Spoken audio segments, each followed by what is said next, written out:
Section 2.1, proportion. So in this section, our goals, we're going to determine if a number is a parameter or a statistic. We'll see what that means here shortly. And we need to be able to compute population and sample proportions and some other things that go along with that concept.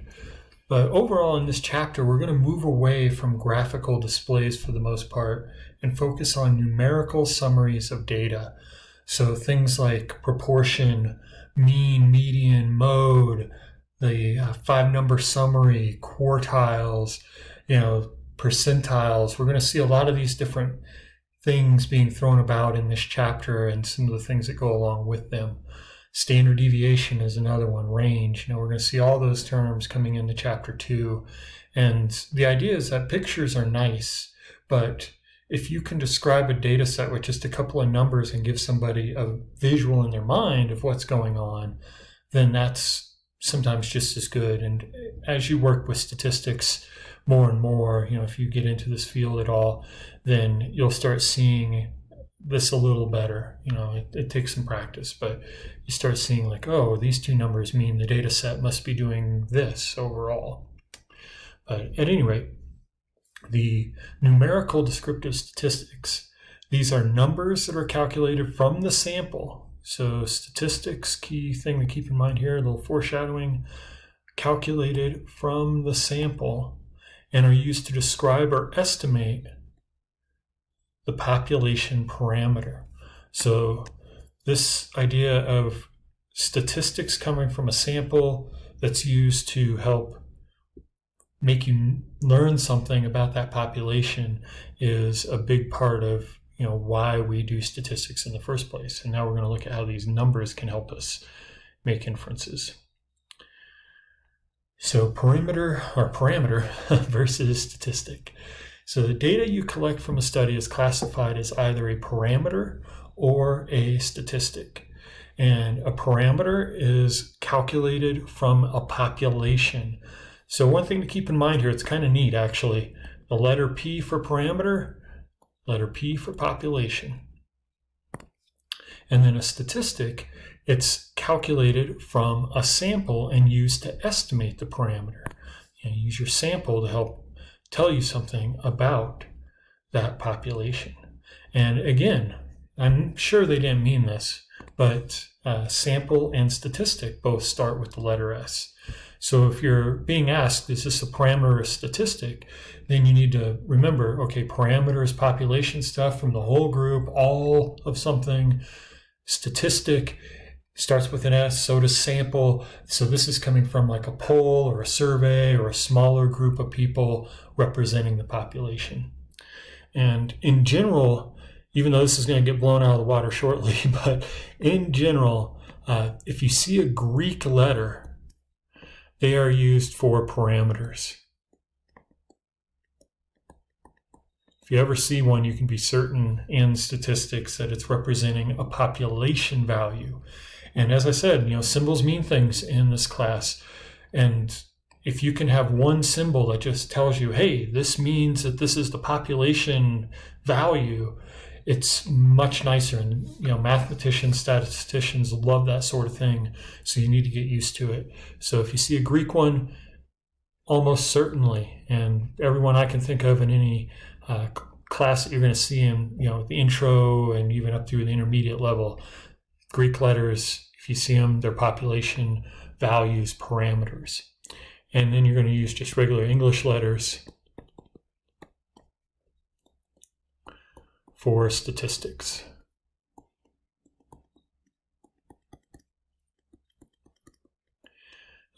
Couple examples here. If you see this letter, it looks like a fancy scripted U. In Greek, that's the letter mu. So M-U, mu. And they use that to represent a population value, a parameter, and it's the population mean. And then you have also Greek sigma. This is lowercase sigma. Looks like a 6 that somebody got mad at and kicked over. And, this is the population standard deviation. And we'll see both of these coming up in future sections. Just a couple examples there, both Greek letters representing some parameters from the population. And then you have on the sample side, they use X bar to represent the sample mean. So this would be a statistic.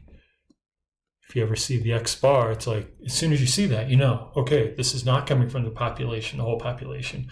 It's just coming from a sample.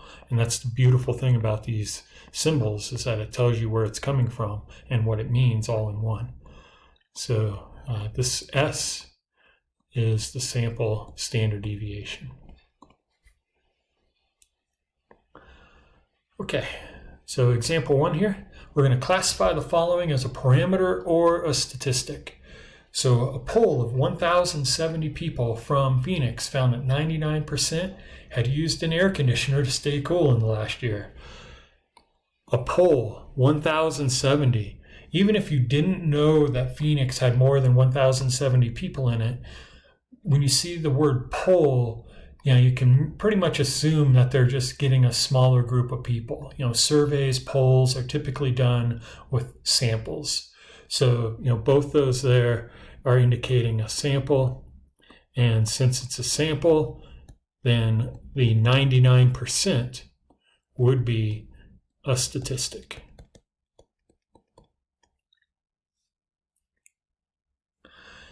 So in part B, go ahead and try this one.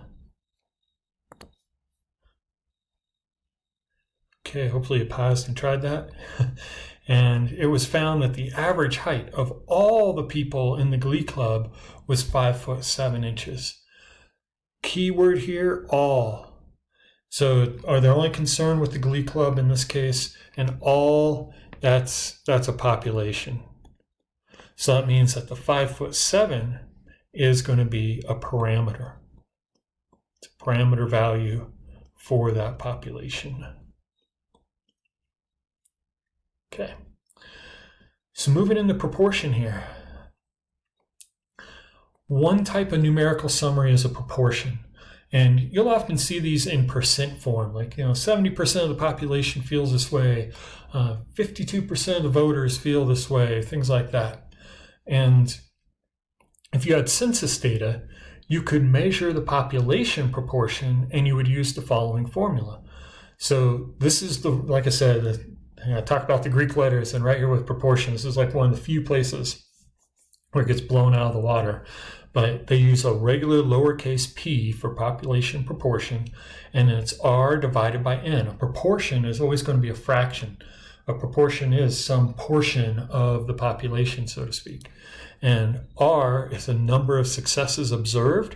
So if you're looking for people who said yes to a certain candidate, then the number of people who said yes would be your successes. And N, capital N, population size, number of times the activity could be tried.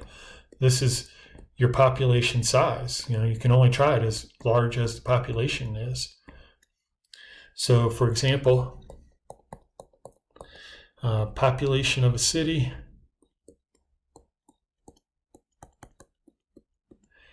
is 10,152,576, and 6,583,953 of them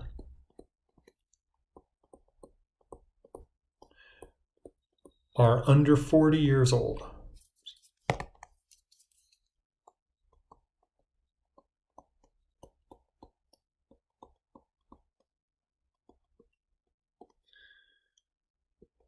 The population proportion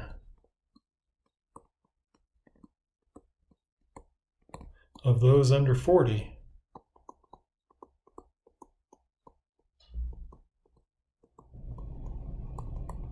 is just P equals the number of successes was 6,583,953. That was the number of people who were successfully under 40, and then the total number of times it could be tried. You know, in this case, the size of the population is 10,152,576, and then this is approximately 0.65 when you reduce.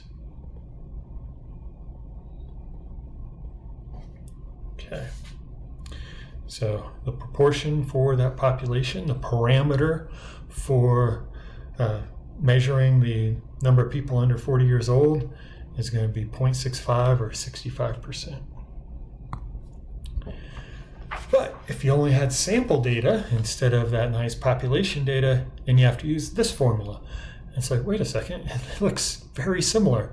And there's only a couple of differences here. One, you have this little symbol slightly different to let people know it's a sample proportion. It's very important in statistics. Seems like a very small thing, that little extra thing on top there of the P, but it means so much. It means that you're not getting population information, you're getting sample information. You still have the number of successes in the numerator up top in that fraction, and then they use a lowercase n for the sample size. Lowercase n, again, tells you it's a smaller piece of that population, so it's just the sample size. So the formula is basically the same. The symbols are also similar, as I said, except that one has that little, they call it a caret. You can think of it as hat. This is going to be read as P hat.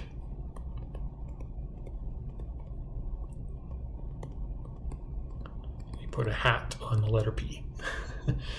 Okay, so then an example here. You have a sample of 60 people.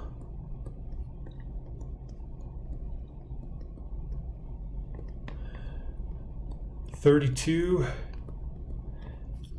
are under 40 years old. Sorry about that.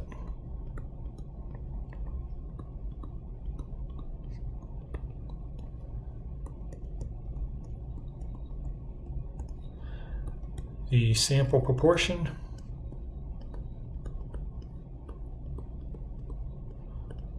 for under 40 is P hat equals 32, the successful people in the group that happen to be under 40, and then 60 on the denominator, because that's your sample size. And this ends up equaling 0.53. And that would be your statistic of the number of people under 40 in your sample. Okay, so what I want you to do is try examples 2 and 3 and pause this video. Okay, so you should have recognized the sample group. This 106 people was the N in the first example there, and 63 of them said yes. These were your successes of interest, so that's the R. Find the proportion of yeses. Be sure to use that proper notation. So sample group, that's where we know we're using this P hat. And then 63 goes on top. Total number goes on the bottom. You should never have the bigger number up top in these things. And then rounding, I just went to 0.59. A good question about rounding that students often ask in a real life class is, how do you know how far to go? Where, how many decimal places should I be going? And mostly the derivative homework is going to tell you. And in practice, it's good to go out 2 spots, sometimes out to 4 if we're working with smaller probabilities where you got a bunch of zeros. But mostly you're safe going out 2. But as I said, in the online homework, they're going to tell you what to round to. So just pay attention to that. It'll vary, sometimes 1 decimal, 2, 3, depending on the problem.